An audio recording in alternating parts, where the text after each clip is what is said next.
Assalamualaikum warahmatullahi wabarakatuh. Nama saya Muhammad Zan Basoni, NIM 2022144 Di sini saya ingin mempresentasikan tugas mata kuliah anti korupsi yang berjudul Anti Korupsi dan Investasi Internasional Melalui Hukum dan Perjanjian Antar Negara. Di sini, Indonesia adalah negara hukum sebagaimana ditegaskan dalam pasal 1 ayat 3 Undang-Undang Dasar Negara Republik Indonesia 1945. Penegakan hukum menjadi hal yang harus diterapkan oleh seluruh lapisan masyarakat dan pemerintahan. Akan tetapi, persoalan korupsi menjadi hal yang sulit dikendalikan di Indonesia dan menjadi kejahatan yang tergolong luar biasa. Di Indonesia, pemberantasan korupsi telah diatur oleh Undang-Undang Pemberantasan Tindak Pidana Korupsi, Kitab Undang-Undang Hukum Pidana KUHP 2023, dan UU Tipikor. Akan tetapi, dalam penerapan hukum anti korupsi masih sering dilakukan secara sepihak dengan dampak ekstrateritorial. Selain itu, terdapat hambatan dalam membuktikan kasus korupsi karena tingkat kerumitannya, kurangnya konsensus global tentang definisi korupsi, dan perbedaan pendekatan hukum di berbagai negara. Kasus korupsi dapat berdampak buruk terhadap kestabilan politik dan ekonomi, bahkan dapat meluas ke penyalahgunaan sumber daya publik oleh pejabat untuk keuntungan pribadi hingga melibatkan pemberian izin bisnis dan penyediaan layanan dasar. Tingginya tingkat korupsi dapat mengurangi daya tarik investasi asing langsung, seperti yang ada pada negara Somalia. Meski demikian, kontribusi inisiatif dari Turki yang memberikan investasi seperti pelatihan bagi pelaku bisnis lokal dapat menjadi upaya peningkatan kepercayaan dan partisipasi ekonomi global.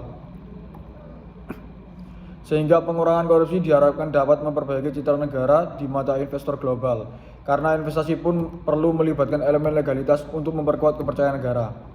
Berdasarkan permasalahan, tantangan, dan dampak yang dihadapi, perlu dilakukan gerakan anti korupsi. Secara internasional, terdapat regulasi yang mengatur gerakan anti korupsi dan tentang investasi. Banyak konvensi internasional ditetapkan untuk membantu pengelolaan masalah korupsi, termasuk Konvensi Perserikatan Bangsa-Bangsa Melawan Korupsi (UNCIC) selama 20 tahun terakhir. Berdiri pada tahun 2003 sebagai instrumen hukum internasional dalam melawan korupsi pada 186 negara yang menandatangani perjanjian. Selain UNCIC, dari Amerika Serikat menunjukkan peranan hukum anti korupsi internasional dalam mengatur perilaku perusahaan internasional dan individu yang terlibat dalam aktivitas bisnis lintas negara.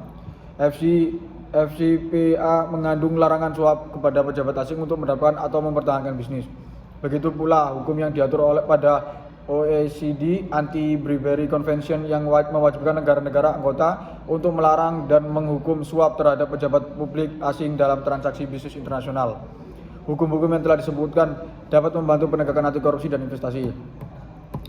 Selain itu, penegakan anti korupsi dan investasi untuk memperoleh perlindungan hukum internasional dapat dilakukan melalui perjanjian multilateral dan bilateral internasional, di mana perjanjian investasi bilateral dan multilateral dapat menjadi sumber regulasi penting bagi bantuan hukum internasional dalam kasus pidana anti korupsi. Dibuktikan pada penelitian bahwa hukum anti korupsi internasional cukup membantu negara Tiongkok, tetapi tantangan yang begitu besar harus dihadapi, yaitu kurangnya mekanisme penerapan perjanjian internasional dan kurangnya koordinasi yang lebih baik dalam sistem hukum untuk menangani konflik regulasi. Oleh karena itu, perjanjian antar negara menjadi suatu pendekatan yang mampu mengatasi korupsi melalui regulasi atau hukum yang kuat. Penyelesaian permasalahan dapat dilakukan seperti pada penelitian oleh Yin, yaitu melalui kombinasi mekanisme hukum arbitrase internasional seperti ICSID dan kolaborasi dengan otoritas penegak hukum domestik. ICSID dapat menjalankan yuridisnya dengan menyelidiki sifat dari aktivitas korupsi untuk memastikan keputusan yang adil antar negara tuan rumah dan investor. Kombinasi antara ICSID dan otoritas anti korupsi domestik pun dapat memerangi korupsi dan meningkatkan keberhasilan investasi internasional karena dapat memberikan transparansi dan kepatuhan hukum.